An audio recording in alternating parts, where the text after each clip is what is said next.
নাৰায়ণপুৰত স্বাস্থ্য সেৱাৰ নামত চূড়ান্ত ভেকু ভাওনা চিকিৎসক অবিহনে চলিছে ভোলাবৰীস্থিত মহানন্দ বৰা 10খন বিছনাযুক্ত চিকিৎসালয় বিগত 3 মাহ ধৰি চিকিৎসালয়খনত ফাৰ্মাচিষ্ট গৰাকীয়ে আগবঢ়াই আছে চিকিৎসা সেৱা প্ৰসূতি কক্ষৰ সুব্যৱস্থা থকা এই চিকিৎসালয়খনত কৰ্মচাৰীয়ে মিলি নাৰ্ছে কৰোৱে প্ৰসৱ নাৰায়ণপুৰৰ অসম অৰুণাচল সীমান্তৱৰ্তী 20খনৰো অধিক গাঁৱৰ ৰাইজৰ একমাত্ৰ ভৰসা হৈছে এই চিকিৎসালয়খন সম্প্ৰতি এই চিকিৎসালয়খন পৰিণত হৈছে ভালুকৰ সাঙিত ইমানৰ পিছতো খবৰ নাই স্বাস্থ্য ৰাজ্যখনৰ বিয়াগুম স্বাস্থ্য বিভাগটোৰ তেওঁলোকে কোনো ধৰণৰ ব্যৱস্থা এই মুহূৰ্তলৈকে গ্ৰহণ কৰা নাই স্বাস্থ্য মন্ত্ৰীৰ দায়িত্বত থকা মুখ্যমন্ত্ৰী ডক্টৰ হিমন্ত বিশ্ব শৰ্মাক শীঘ্ৰেই চিকিৎসালয়খনত চিকিৎসক নিয়োগৰ আহ্বান জনাইছে অঞ্চলটোৰ ৰাইজে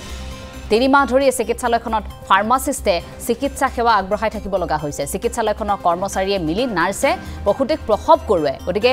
বহুখিনি ঠাইৰ এই ঠাইখিনিৰ বহু সংখ্যক লোকে একমাত্ৰ ভৰসা হিচাপে চিকিৎসালয়খনক লয় কিন্তু এতিয়াও এই চিকিৎসালয়খনত উপযুক্ত চিকিৎসা নাপায় চিকিৎসাৰ পৰা বঞ্চিত হ'ব লগা হৈছে লোকসকল সেয়েহে স্থানীয় ৰাইজে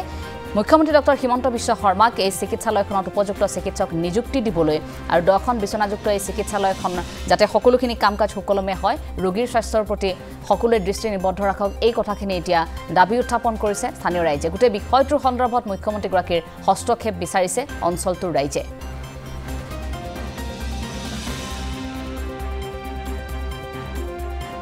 এই হস্পিটেলখন বহু দিনৰ পিছত বহু চেষ্টা প্ৰচেষ্টাৰ পিছত আমি পাইছিলোঁ পোৱাৰ পিছতো এই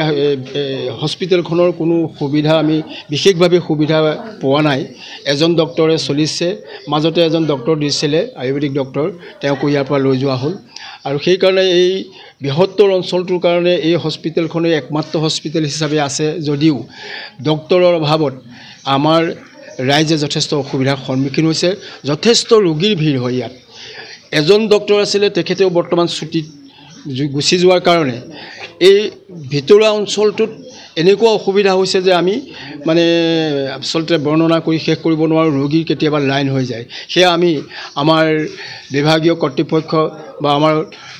এই বিভাগৰ দায়িত্বত থকা মুখ্যমন্ত্ৰী মহোদয়ক আমি অনুৰোধ জনাইছোঁ যে অতি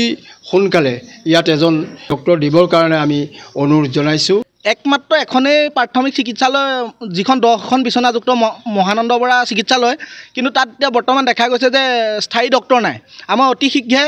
এজন স্থায়ী ডক্টৰ দিবৰ বাবে আমি চৰকাৰ তথা প্ৰশাসনক দাবী জনাইছোঁ ইয়াত যদি আপোনাৰ চিৰিয়াছ পেচেণ্ট এটা আহে ইয়াৰ পৰা ৰেফাৰ কৰি পেলাই সেই পেচেণ্টটো গৈ বেলেগ এখন মেডিকেল পোৱাত বহুত দুৰ্ভোগ ভুগিবলগীয়া দেখা গৈছে সেয়ে আমি স্বাস্থ্যমন্ত্ৰী তথা মুখ্যমন্ত্ৰীক এটা কথা দাবী জনাব বিচাৰিছোঁ যে ছাত্ৰ সন্থাৰ ফালৰ পৰা অতি শীঘ্ৰে ইয়াত দুজন স্থায়ী ডক্টৰ দিয়ক অন্যথা আমি ছাত্ৰ সন্থাই স্থানীয় ৰাইজৰ সহযোগত ইয়াত প্ৰতিবাদ কৰিবলৈ বাধ্য হ'ম ছাৰ এতিয়া বৰ্তমান পিজিলৈ গ'ল পিজি কৰিব পাইছে মানে কিমান দিন হ'ল ছাৰ ছুটীত আছিলে ষ্টাডি লিভ তাৰপিছত আমাৰ CSO ইয়াত চাই আছিলে বৰ্তমান CSO অহা নাই কাৰণে মই চাব লগা হৈছে আপুনি প্ৰায় 2-3 মাহ মানে ডক্টৰ নাই বুলি এটা অভিযোগ উঠিছে তেতিয়া ছাৰ ষ্টাডি লিভত আছিলে মই ফাৰ্মাচিষ্ট হিচাপে আছোঁ আপুনি চিকিৎসকৰ কাম কৰে হয় ৰোগী আহে নে আহে আপোনাৰ 40-50 জন অসুবিধাটো হয় অকণমান সেইকাৰণে ডক্টৰ এজন লাগে ইয়াত এটা প্ৰসূতি বিভাগটো আছে প্ৰসূতি আছে এইটো কেনেকৈ চলোৱা হয় প্ৰসূতি অকল ইয়াত আপোনাৰ ডেলিভাৰী কৰা হয় ডেলিভাৰী কৰিলে আমাৰ বাইদেউহঁত আছে GNM বাইদেউহঁত DNM বাইদেউহঁতে চায় বাকী টেষ্টখিনিতো লেবৰেটৰী বাইদেউ কৰে ছাৰ আছিলে নৱজিত বৰা বুলি এজন তেখেতে মানে পঢ়িবৰ কাৰণে গ'ল এতিয়া পঢ়িব যোৱাৰ কাৰণে আমাৰ এতিয়া অকণমান চিকিৎসা বিষয়ে অসুবিধা হৈছে বাৰু কিমান দিনৰ গতিকে ছাৰ 2 মাহ ছুটী লৈছিলে তাৰপিছতে চিট পালে গুচি গ'ল তাৰপিছত এতিয়া আৰু আমাৰ ফাৰ্মাচিষ্টে চলাই আছে আৰু এইটো বৰ্তমান আৰু সমস্যা হয় মাজে মাজে আমাৰ CSO আনি বহায় পেচেণ্ট চাই তেনেকৈ মেডিকেল চলি আছে আৰু গোটেই ৰোগীখিনি ইয়ালৈকে আহে ৰোগীখিনিও যথেষ্ট হয় বাৰু এতিয়া আপোনালোকে বাহিৰত দেখিব ৰোগী আছে যথেষ্ট ডক্টৰ অবিহনে চলাই আছে ডক্টৰ অবিহনে ফাৰ্মাচিষ্টে চলাইছে CSO চলায় 10 বেডেড হস্পিটেল হয়